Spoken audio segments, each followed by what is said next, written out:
Welcome back to Learn and Grow.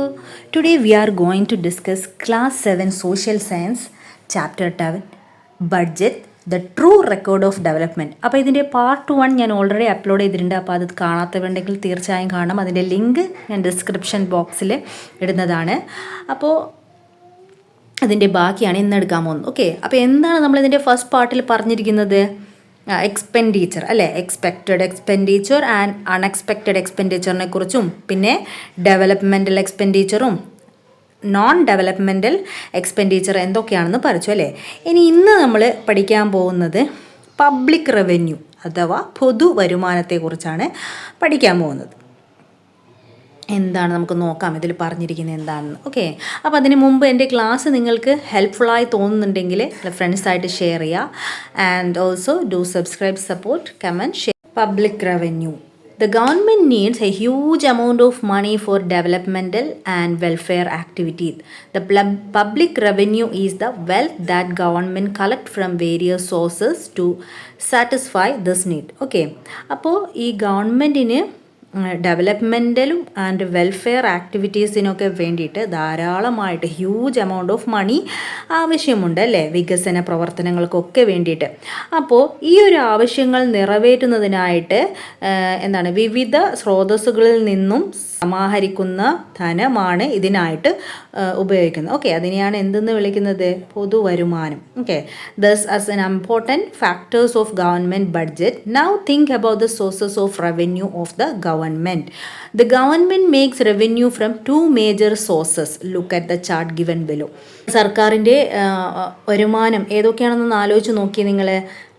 അപ്പോൾ പ്രധാനമായിട്ടും സർക്കാരിന് വരുമാനം കിട്ടുന്നത് 2 സ്രോതസ്സുകളിൽ നിന്നാണ്. ഓക്കെ, അപ്പോൾ താഴെ ഒരു ചാർട്ട് കൊടുത്തിട്ടുണ്ട്. അത് ഏതൊക്കെയാണെന്ന് നോക്കിയേ. പബ്ലിക് റവന്യൂ പൊതുവരുമാനം. അപ്പോൾ അതിൽ മെയിനായിട്ട് വരുന്നത് ഒന്ന് ടാക്സ് റവന്യൂ നികുതി വരുമാനം, മറ്റൊന്ന് നോൺ ടാക്സ് റവന്യൂ നികുതി അല്ലാതെയുള്ള വരുമാനം. അപ്പോൾ നികുതി ടാക്സ് വരുമാനം എന്ന് പറയുന്നത് നമ്മൾ ജനങ്ങളെ പലതരത്തിൽ ഗവൺമെൻറ് ടാക്സ് അടക്കുന്നുണ്ട് അല്ലേ. അപ്പോൾ അതിലൂടെ കിട്ടുന്ന വരുമാനമാണ്. മറ്റത് അതല്ലാതെ കിട്ടുന്ന വരുമാനം. അപ്പോൾ ഏതൊക്കെയാണെന്ന് നമുക്ക് നോക്കാം. ടാക്സ് റവന്യൂ ഫ്രം ടാക്സസ് നികുതിയിലൂടെ ലഭിക്കുന്ന വരുമാനം. അതിലൊന്ന് ഡയറക്റ്റ് ടാക്സ് ഉണ്ട്, മറ്റൊന്ന് ഇൻഡയറക്റ്റ് ടാക്സ് ഉണ്ട്. അപ്പോൾ ഡയറക്റ്റ് എന്താണെന്ന് നോക്കാം.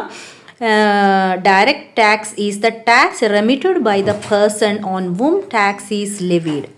അപ്പോൾ നികുതി ഈ ഒരു ടാക്സ് ആരിലാണോ ചുമത്തിയിരിക്കുന്നത് ആ വ്യക്തി തന്നെ അടക്കുന്ന നികുതിയാണ്. This means that the taxpayer himself bears the burden of the tax. Income tax and building tax are the example. അപ്പോൾ എന്ന് വെച്ചാൽ ഇവിടെ ടാക്സ് അടയ്ക്കേണ്ടത് ആരാണ്? നികുതിദായകൻ തന്നെയാണ് ഈ ടാക്സ് അടയ്ക്കേണ്ടത് അല്ലേ. അപ്പോൾ അതിന് എക്സാമ്പിൾ പറയുന്നത് income tax and building tax are the example. Okay, ഇനി ഇൻഡയറക്റ്റ് ടാക്സ് എന്ന് പറയുമ്പോൾ here the tax levied on individual is paid partially or completely by another. Sales tax and entertainment tax are the examples of indirect tax. അപ്പോൾ ഒരാളുടെ മേൽ ചുമത്തപ്പെടുന്ന നികുതി ഭാഗികമായോ പൂർണ്ണമായോ മറ്റൊരാൾ നൽകേണ്ടി വരുന്നു. അപ്പോൾ ഇതിന് എക്സാമ്പിൾ എന്ന് പറയുന്നത് സെയിൽസ് ടാക്സ് അല്ലേ, അല്ലെങ്കിൽ എൻ്റർടൈൻമെൻറ്റ് ടാക്സ് എന്നാണ് എക്സാമ്പിൾ എന്ന് പറയുന്നത്. അപ്പോൾ എന്താണ് ഡയറക്റ്റ് ടാക്സും ഇൻഡയറക്റ്റ് ടാക്സ് എന്നൊക്കെ മനസ്സിലായോ? ഡയറക്റ്റ് ടാക്സ് എന്ന് പറയുമ്പോൾ നമ്മളുടെ വീടിന് കൊടുക്കുന്ന ടാക്സ്, അതുപോലത്തെ നമ്മളുടെ സ്ഥലത്തിനുണ്ട് കൊടുക്കുന്ന ടാക്സ്, അതൊക്കെ ഡയറക്റ്റ് ടാക്സിൽ പെടും. ഇൻഡയറക്റ്റ് ടാക്സ് ആകുമ്പോൾ ഇപ്പോൾ സെയിൽസ് ടാക്സ് അതുപോലെ എൻ്റർടൈൻമെൻറ്റ് ടാക്സ് ഒക്കെ ഇല്ലേ, അതാണ്. ഇനി നോൺ ടാക്സ് റവന്യൂ എന്താണെന്ന് നോക്കാം. Non tax revenue, this is the revenue from sources other than taxes. Fee, fine, grants, profit, interest R the example. Okay, അപ്പോൾ നികുതിയിലൂടെ അല്ലാതെ ടാക്സിലൂടെ അല്ലാതെ മറ്റ് സ്രോതസ്സുകളിൽ നിന്ന് ലഭിക്കുന്ന വരുമാനം അഥവാ ഫീസ്, പിഴ ഈടാക്കുമല്ലേ ഗവൺമെൻറ്, ഫൈനൊക്കെ ഇടുമല്ലോ. അപ്പോൾ അതിൽ നിന്ന് ഗ്രാൻഡ്, പിന്നെ ലാഭം, പ്രോഫിറ്റ്, പിന്നെ ഇൻട്രസ്റ്റ് പലിശയിലൂടെ ലഭിക്കുന്ന വരുമാനങ്ങളൊക്കെയാണ് ഇതിൽ വിടുന്നത്. അപ്പോൾ എന്താണ് ടാക്സ് എന്ന് വെച്ചാൽ എന്താണ്? Tax is the amount of money that public should be remitted to the government to bear the expenses of welfare activity and developmental activity which are carried out in public interest. The person who remit tax is called tax payer. Okay, അപ്പോൾ വികസന പ്രവർത്തനങ്ങൾക്ക് അല്ലെങ്കിൽ ക്ഷേമ പ്രവർത്തനങ്ങൾ എന്നിങ്ങനെയുള്ള പൊതു താല്പര്യത്തിന് വേണ്ടിയുള്ള ചെലവുകൾ വഹിക്കാനായി ജനങ്ങൾ സർക്കാരിന് നിർബന്ധമായിട്ടും നമ്മൾ ടാക്സ് നൽകണം അല്ലേ? അങ്ങനെ നിർബന്ധമായിട്ട് കൊടുക്കുന്ന പണത്തെയാണ് നികുതി അല്ലെങ്കിൽ ടാക്സ് എന്ന് വിളിക്കുന്നത്. ഓക്കെ, അപ്പോൾ നികുതി നൽകുന്ന വ്യക്തിയെയാണ് എന്തെന്ന് വിളിക്കുന്നത്? നികുതിദായകൻ അല്ലെങ്കിൽ ടാക്സ് പേയർ. ടാക്സ് നൽകുന്ന ആളെ ടാക്സ് പേയർ അല്ലെങ്കിൽ നികുതിദായകൻ എന്ന് വിളിക്കും. ഓക്കെ, അപ്പോൾ എന്താണ് ടാക്സ് എന്നും ടാക്സ് എത്ര വിധത്തിലുണ്ടെന്നൊക്കെ എല്ലാവർക്കും മനസ്സിലായല്ലോ. അപ്പോൾ നിങ്ങൾ ഡയറക്റ്റ് ആൻഡ് ഇൻഡയറക്റ്റ് ടാക്സിന് കൂടുതൽ എക്സാമ്പിൾ എഴുതിയിട്ട് ലിസ്റ്റ് ഔട്ട് ചെയ്യാൻ പറഞ്ഞിട്ടുണ്ട്. ഓക്കെ, അത് you have to do that. Next നോക്കാം, goods and service tax, GST. എന്താണ് GST എന്ന് നോക്കാം. ഗുഡ്സ് ആൻഡ് സർവീസ് ടാക്സ്, അതാണ് GSTയുടെ full form. Okay, is unified indirect tax that came into effect from July 1, 2017 after 101's amendment of the Constitution to implement the principle of unified tax for the nation. അപ്പോൾ രാജ്യത്ത് unified indirect tax എന്ന് വെച്ചാൽ ഒറ്റ നികുതി എന്ന തത്വം നടപ്പിലാക്കുന്നത് ഭരണഘടനയിലെ 101 അമെൻമെൻറ്റ് പ്രകാരം 2017 ജൂലൈ 1 മുതൽ നിലവിൽ വന്ന നികുതി സമ്പ്രദായമാണ് എന്ത്? ഈ GST എന്ന് പറയുന്നത്. Okay, if the revenue from sales is more than the amount fixed by government in a financial year, the traders must avail GST registration. അപ്പോൾ ഒരു സാമ്പത്തിക വർഷം വിറ്റുവരവ് സർക്കാർ നിശ്ചയിക്കുന്ന തുകയിൽ കൂടുതലാണെങ്കിൽ വ്യാപാരികൾ എന്ത് ചെയ്യണം? നിർബന്ധമായും GST രജിസ്ട്രേഷൻ എടുക്കേണ്ടതാണ്. അപ്പോൾ at present the consumer has to pay GST at the rate of 0%, 5%, 12%, 18% and 28%. The GST thus collected from the consumers has to be remitted by the traders to the government. The rate of GST can be changed in due course of time. അപ്പം നിലവിൽ ഇങ്ങനെ എന്താണ് 0, 5, 12, 18, 28 എന്നിങ്ങനെയുള്ള നിരക്കിലാണ് GST ഉപഭോക്താക്കൾ നൽകേണ്ടത്. ഇത്തരത്തിൽ ഉപഭോക്താക്കളിൽ നിന്ന് ഈടാക്കുന്ന ഈ ഒരു നികുതികൾ വ്യാപാരികൾ എന്ത് ചെയ്യും? സർക്കാരിലേക്ക് അടക്കും അല്ലേ? അപ്പോൾ GST നിരക്കിൽ എന്താണ് കാലാനുസൃതമായിട്ട് മാറ്റങ്ങളും വരാവുന്നതാണ്. ഇപ്പോൾ നിലവിലുള്ളത് ഈ ഒരു പെർസെൻറ്റേജ് ആണ്. ഓക്കെ, അപ്പോൾ നോക്കിയേ, ഇവിടെ എന്താണ് 2 വാർത്തയുടെ ഒരു തലക്കെട്ട് കൊടുത്തിട്ടുണ്ട് അല്ലേ? എന്താണ് അതിൽ news? Union budget today, state expect benefit അല്ലേ? സംസ്ഥാന ബഡ്ജറ്റ്, കേന്ദ്ര ബഡ്ജറ്റ് അല്ലേ? സ്റ്റേറ്റ് ബഡ്ജറ്റ് എന്നൊക്കെ പറഞ്ഞിട്ടുണ്ട്. അപ്പോൾ എന്താണ് ഈ കേന്ദ്ര ബഡ്ജറ്റ് ഗവൺമെൻറ്റും അതുപോലെ സംസ്ഥാന ഗവൺമെൻറ്റും ഒക്കെ ഈ തയ്യാറാക്കുന്ന ബഡ്ജറ്റ് എന്ന് നോക്കാം. Okay, budget. The budget is a financial document of expected income and expenditure by the government for a specific financial year. In our country, the budget is prepared from one financial year starting from April 1st to March 31st. അപ്പോൾ ഒരു സാമ്പത്തിക വർഷത്തിൽ സർക്കാർ പ്രതീക്ഷിക്കുന്ന ചെലവും വരവും ഉൾക്കൊള്ളിച്ചുകൊണ്ട് തയ്യാറാക്കുന്ന ധനരേഖയാണ് budget. നമ്മൾ ആദ്യം നമ്മളുടെ ഒരു ഫാമിലിയിലെ ചെലവും വരവും ഉൾക്കൊള്ളിച്ചിട്ടുള്ളൊരു ബജറ്റ് തയ്യാറാക്കില്ലേ? അതുപോലെ തന്നെ ഒരു സാമ്പത്തിക വർഷത്തിൽ നമ്മളുടെ സ്റ്റേറ്റിൽ എന്തൊക്കെ ആവശ്യങ്ങളുണ്ട് അതൊക്കെയുള്ള ഒരു രേഖ, ഓക്കെ, ആണ് ധനരേഖയാണ് ബജറ്റ് എന്ന് പറയുന്നത്. അപ്പം നമ്മുടെ രാജ്യത്ത് ഏപ്രിൽ 1 മുതൽ മാർച്ച് 31 വരെയുള്ള ഒരു സാമ്പത്തിക വർഷത്തേക്കാണ് സാധാരണയായിട്ട് ബജറ്റ് തയ്യാറാക്കാറ്. സാധാരണയായിട്ട് ഈ ഒരു ബജറ്റ് അവതരിപ്പിക്കുന്നത് ആരാണ്? The finance minister present the budget. Finance മിനിസ്റ്ററാണ് ഈ ബജറ്റ് തയ്യാറാക്കുന്നത്, അവതരിപ്പിക്കുന്നത്. As per article 112 of the Constitution of India, the Union Budget is also the annual financial audit of the country. Okay, Indian ഭരണഘടനയുടെ ആർട്ടിക്കിൾ 112 അനുസരിച്ചിട്ട് രാജ്യത്തിൻ്റെ വാർഷിക സമ്പത്തിൻ്റെ audit കൂടിയാണ് എന്ത്? ഈ കേന്ദ്ര ബഡ്ജറ്റ് എന്ന് പറയുന്നത്. അപ്പോൾ എല്ലാവർക്കും ബഡ്ജറ്റ് എന്താണെന്ന് മനസ്സിലായല്ലോ അല്ലേ? ഓക്കെ, അപ്പോൾ types of budget. Budget can be divided into 3 categories on the basis of revenue and expenditure. വരവ് ചെലവുകളുടെ അടിസ്ഥാനത്തിൽ ഈ ബഡ്ജറ്റിന് നമുക്ക് 3ആയിട്ട് തരംതിരിക്കാം. ഏതൊക്കെയാണെന്ന് നോക്കാം. Surplus budget, balanced budget and deficit budget. Surplus എന്ന് വെച്ചാൽ മിച്ചമായിട്ടുള്ള ബഡ്ജറ്റ്, മിച്ച ബഡ്ജറ്റ്. ബാലൻസ്ഡ് സന്തുലിത ബഡ്ജറ്റ്. ഡെഫിസിറ്റ് എന്ന് വെച്ചാൽ കമ്മി ബഡ്ജറ്റ്.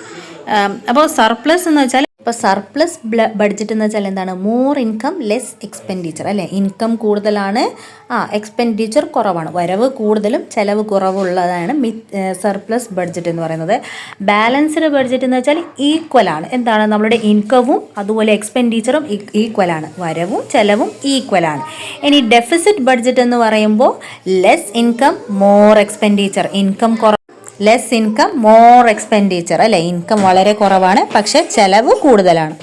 പബ്ലിക് ഡെപ്റ്റ്, പൊതുകടം. ഓക്കെ, എന്താണെന്ന് നോക്കാം. The government has to take loans to materialise the developmental and welfare activity and to meet various administrative needs when the income is not sufficient to satisfy various needs. The loan thus availed by the government are known as the public debt. Loans are taken from within and outside the country. Okay, അപ്പോൾ എന്താ ഇവിടെ പറഞ്ഞിരിക്കുന്നത്? വികസനക്ഷേമ പ്രവർത്തനങ്ങൾ യാഥാർത്ഥ്യമാക്കുവാനും ഭരണപരമായ വിവിധ ആവശ്യങ്ങൾ നിറവേറ്റുവാനും വരുമാനം തികയാതെ വരുമ്പോൾ ഗവൺമെൻറ്റിന് എന്താവും? കടമെടുക്കേണ്ടതായിട്ട് വരും അല്ലേ. അപ്പോൾ നമ്മുടെ വീട്ടിൽ എന്തെങ്കിലും ആവശ്യമുണ്ട്, നമുക്ക് കുറേ കാര്യങ്ങൾ ചെയ്യാനുണ്ട്, നമ്മുടെ കയ്യിൽ കാശില്ല, അപ്പം നമ്മൾ എന്ത് ചെയ്യും? കടം വാങ്ങും അല്ലേ. അതേപോലെ തന്നെ നമ്മളുടെ ഗവൺമെൻറ്റും എന്ത് ചെയ്യും? കടമെടുക്കും. അപ്പോൾ ഇത്തരത്തിൽ വാങ്ങുന്ന കടത്തെയാണ് എന്തെന്ന് വിളിക്കുന്നത്? പബ്ലിക് ഡെപ്റ്റ് അഥവാ പൊതുകടം എന്ന് വിളിക്കുന്നത്. Okay, loans are taken from within and outside the country. These ഡെപ്റ്റ് R known as domestic ഡെപ്റ്റ് and foreign ഡെപ്റ്റ് respectively. അപ്പോൾ നമ്മൾ ഇങ്ങനെ കടമായിട്ട് രാജ്യത്തിനകത്ത് നിന്നും വാങ്ങാറുണ്ട്, പുറത്ത് നിന്നും ഔട്ട്സൈഡ് ദ കൺട്രിയും ഇങ്ങനെ വായ്പകൾ വാങ്ങാറുണ്ട്. അപ്പോൾ രാജ്യത്തിനുള്ളിൽ വാങ്ങുന്നതിന് ആഭ്യന്തര കടം അഥവാ ഡൊമസ്റ്റിക് ഡെപ്റ്റ് എന്നും പുറത്ത് നിന്ന് വാങ്ങുന്നതിന് ഫോറിൻ ഡെപ്റ്റ് അഥവാ വിദേശ കടം എന്നിങ്ങനെയൊക്കെ പേരിലാണ് അറിയപ്പെടുന്നത്. ഓക്കെ, അപ്പോൾ നോക്കാം എന്താണ് ഡൊമസ്റ്റിക് ഡെപ്റ്റ്. The loan availed by the government from individuals and institution inside the country are known as domestic ഡെപ്റ്റ്. അപ്പോൾ ഡൊമസ്റ്റിക് ഡെപ്റ്റിനെ ഇൻറ്റേർണൽ ഡെപ്റ്റ് എന്ന് പറയാറുണ്ട്. എന്താണ്? ലോൺ രാജ്യത്തിനകത്തുള്ള വ്യക്തികളിൽ നിന്നോ അല്ലെങ്കിൽ സ്ഥാപനങ്ങളിൽ നിന്നോ സർക്കാർ വാങ്ങുന്ന കടത്തെയാണ് എന്തെന്ന്? ഡൊമസ്റ്റിക് ഡെപ്റ്റ് എന്ന് വിളിക്കുന്നത്. ഓക്കെ, അപ്പോൾ നോക്കിയേ, ആളുകളിൽ നിന്നോ അല്ലെങ്കിൽ ബാങ്കുകളിൽ നിന്നോ. External ഡെപ്റ്റ്, foreign ഡെപ്റ്റ് is the loan availed from other countries and international organisation. അപ്പോൾ എക്സ്റ്റേണൽ ഡെപ്റ്റ് എന്ന് പറഞ്ഞാൽ എന്താണ്? വിദേശ ഗവൺമെൻറ്റുകളിൽ നിന്നും അല്ലെങ്കിൽ അന്തർദേശീയ സ്ഥാപനങ്ങളിൽ നിന്നും വാങ്ങുന്ന വായ്പകളെയാണ് വിദേശ കടം, ഫോറിൻ ഡെപ്റ്റ് എന്ന് വിളിക്കുന്നത്. ഓക്കെ, അപ്പോൾ എന്താണ് ഇൻറ്റേർണൽ ഡെപ്റ്റ് അല്ലെങ്കിൽ എക്സ്റ്റേണൽ ഡെപ്റ്റ് എന്ന് മനസ്സിലായല്ലോ. ഇൻറ്റേർണൽ എന്ന് പറയുമ്പോൾ നമ്മൾ രാജ്യത്തിൻ്റെ ഉള്ളിൽ തന്നെ ആളുകളിൽ നിന്നും വ്യക്തികളിൽ നിന്നും സ്ഥാപനങ്ങളിൽ നിന്നും ധനകാര്യ സ്ഥാപനങ്ങളിൽ നിന്നൊക്കെ വാങ്ങിക്കുന്ന കടം. എക്സ്റ്റേണൽ എന്ന് പറയുമ്പോൾ രാജ്യത്ത് നിന്ന് പുറത്ത് നിന്ന് അല്ലേ, അതർ കൺട്രീസ്, ഇൻ്റർനാഷണൽ ഓർഗനൈസേഷനിൽ നിന്നൊക്കെ വാങ്ങുന്ന വായ്പകളെയാണ് ഫോറിൻ ഡെപ്റ്റ് അല്ലെങ്കിൽ എക്സ്റ്റേണൽ ഡെപ്റ്റ് എന്ന് പറയുന്നത്. Okay, the productive use of these loan help in materializing welfare and developmental activity, thereby increasing revenue and reducing public debt. അപ്പോൾ ഇത്തരം വായ്പകളുടെ ഉൽപ്പാദനക്ഷമമായ ഉപയോഗം വികസനക്ഷേമ പ്രവർത്തനങ്ങൾ യാഥാർത്ഥ്യമാക്കുന്നതിനും അതുവഴി വരുമാന വർധനവിനും പൊതുകടം കുറയ്ക്കുന്നതിനും സഹായകമാകുന്നു. വേൾഡ് ബാങ്ക് അല്ലെങ്കിൽ മോണിറ്ററി ഫണ്ട് ഇൻ്റർനാഷണൽ ഇവിടെ നിന്നൊക്കെ സ്ഥാപനങ്ങളിൽ നിന്നൊക്കെ വാങ്ങിക്കുന്ന കടമാണ് ഫോറിൻ ഓക്കെ ഡെപ്റ്റ് എന്ന് പറയുന്നത്. നെക്സ്റ്റ് നോക്കാം, ഫിസ്ക്കൽ പോളിസി, ധനനയം. അപ്പോൾ എന്താണ് ഫിസ്ക്കൽ പോളിസി നോക്കാം. Fiscal policy is a comprehensive government policy concerning the public revenue, public expenditure and public ഡെപ്റ്റ്. ഓക്കെ, ധനനയം അല്ലെങ്കിൽ ഫിസ്ക്കൽ പോളിസി എന്ന് വെച്ചാൽ എന്താണ്? പൊതുവരുമാനം അല്ലെങ്കിൽ പൊതു ചെലവ്, പൊതുകടം എന്നിവയെ സംബന്ധിച്ച സമഗ്രമായ സർക്കാരിൻ്റെ ഒരു നയത്തെയാണ് ഫിസ്ക്കൽ പോളിസി എന്ന് പറയുന്നത്. This policy prepared by the finance department is implemented through the budget. അപ്പോൾ ഈ നയം നടപ്പിലാക്കുന്നത് ബജറ്റിലൂടെയാണ്. Okay, It is also a policy that gives guidelines to the government to improve the current financial situation and attain financial stability. അപ്പോൾ നിലവിലെ സാമ്പത്തിക സ്ഥിതി മെച്ചപ്പെടുത്തുന്നതിനും സാമ്പത്തിക സ്ഥിരത കൈവരിക്കുന്നതിനും ഗവൺമെൻറ്റിന് മാർഗനിർദ്ദേശം നൽകുന്ന ഒരു നയം കൂടിയാണ് എന്ത് ഫിസ്ക്കൽ പോളിസി അഥവാ ധനനയം എന്ന് പറയുന്നത്. ഗവൺമെൻറ്റിൻ്റെ പ്രസൻറ്റ് കണ്ടീഷൻ തിരിച്ചറിയാനും അതിലൂടെ സാമ്പത്തിക സ്ഥിതി മെച്ചപ്പെടുത്താനൊക്കെ വളരെയധികം സഹായിക്കുന്നുണ്ട്. ഓക്കെ, ഇനി ഈ ഒബ്ജക്റ്റീവ് ഓഫ് ഫിസ്ക്കൽ പോളിസി ധനനയത്തിൻ്റെ ലക്ഷ്യങ്ങൾ എന്തൊക്കെയാണെന്ന് നോക്കാം. ആക്സിലറേറ്റ് ദ എക്കണോമിക് ഗ്രോത്ത്, അല്ലേ? നമ്മൾ പറഞ്ഞു സാമ്പത്തിക വളർച്ച ത്വരിതപ്പെടുത്തുക, ക്രിയേറ്റ് ജോബ് ഓപ്പർച്യൂണിറ്റീസ് തൊഴിലവസരങ്ങളൊക്കെ സൃഷ്ടിക്കുക, റെഗുലേറ്റ് അഡീഷണൽ എക്സ്പെൻഡിച്ചർ അധിക ചെലവുകൾ, അല്ലേ? എക്സ്പെൻഡിച്ചറൊക്കെ ചുരുക്കുക. പിന്നെ eliminate the inequality in the distribution of revenue വരുമാന വിതരണത്തിലെ അസമത്വം ഇല്ലാതാക്കുക. ഇതൊക്കെയാണ് ഈ ധനനയത്തിൻ്റെ പ്രധാന ലക്ഷ്യങ്ങൾ എന്ന് പറയുന്നത്. Organization, local self-government institutions, state and the nation help materialize development and welfare activities and attain the goal of sustainable development by preparing and working on budget. അപ്പോൾ സംഘടനകൾ, തദ്ദേശ സ്വയംഭര സ്ഥാപനങ്ങൾ, അവർ സ്റ്റേറ്റ്, അവർ കൺട്രി ഹെൽപ്പ് ടു മെറ്റീരിയലൈസ് എന്താണ് രാജ്യം budget തയ്യാറാക്കി പ്രവർത്തിക്കുന്നത് വഴി വികസനക്ഷേമ കാര്യങ്ങൾ യാഥാർത്ഥ്യമാക്കുന്നതിനും സുസ്ഥിരമായിട്ടുള്ള വികസനം കൈവരിക്കുന്നതിനും എന്താണ് സഹായകമാകുന്നു. അപ്പോൾ ഇവിടെ കുറച്ച് ക്വസ്റ്റ്യൻ കൊടുത്തിട്ടുണ്ട്. Prepare your family budget after collecting details of income and expenditure from your parent. അപ്പം നിങ്ങളുടെ കുടുംബത്തിലെ വരവ് ചെലവ് കണക്കുകളെക്കുറിച്ച് നിങ്ങളുടെ പാരൻസിനോട് ചോദിച്ചറിഞ്ഞ് ഒരു വരവ് ചെലവുള്ള ഒരു ബഡ്ജറ്റ് തയ്യാറാക്കാനാണ് പറഞ്ഞിരിക്കുന്നത്. ഓക്കെ, അപ്പോൾ ഈ ഒരു ചാപ്റ്ററിലെ കൂടുതൽ അപ്പോൾ ഇത് നിങ്ങൾ തയ്യാറാക്കണം. Okay, you have to do that. അപ്പോൾ ഈ ഒരു ചാപ്റ്ററിലെ കൂടുതൽ ക്വസ്റ്റ്യൻ ആൻസർ ആയിട്ട് ഞാൻ പാർട്ട് 3 അപ്ലോഡ് ചെയ്യാം. അപ്പോൾ എൻ്റെ ഇന്നത്തെ ക്ലാസ് നിങ്ങൾക്ക് ഇഷ്ടപ്പെട്ടു എന്ന് വിചാരിക്കുന്നുണ്ട്. അപ്പോൾ എന്തെങ്കിലും ഡൗട്ട് ഉണ്ടെങ്കിൽ നിങ്ങൾക്ക് കമൻറ്റ് ബോക്സിൽ ചോദിക്കാം. ഓക്കെ, അപ്പോൾ നിങ്ങളുടെ ബഡ്ജറ്റൊക്കെ നിങ്ങൾ തയ്യാറാക്കി നോക്കുക. നിങ്ങൾക്ക് എങ്ങനെയാണ് എക്സ്പെൻഡിച്ചർ ആണോ ഇൻകം ഓർ എക്സ്പെൻഡിച്ചറും സെയിം ആണോ അല്ലയോ എന്നൊക്കെ നിങ്ങൾ ചെക്ക് ചെയ്യാം. ഓക്കെ, അപ്പോൾ അത് കൺട്രോൾ ചെയ്യാനുള്ള കാര്യങ്ങളൊക്കെ നമ്മൾ പഠിച്ചിരുന്നല്ലോ. ഓക്കെ, അപ്പോൾ അതൊക്കെ ചെയ്യാം. അപ്പോൾ വീണ്ടും മറ്റൊരു ക്ലാസ്സിൽ കാണാം. Till then bye, thanks for watching.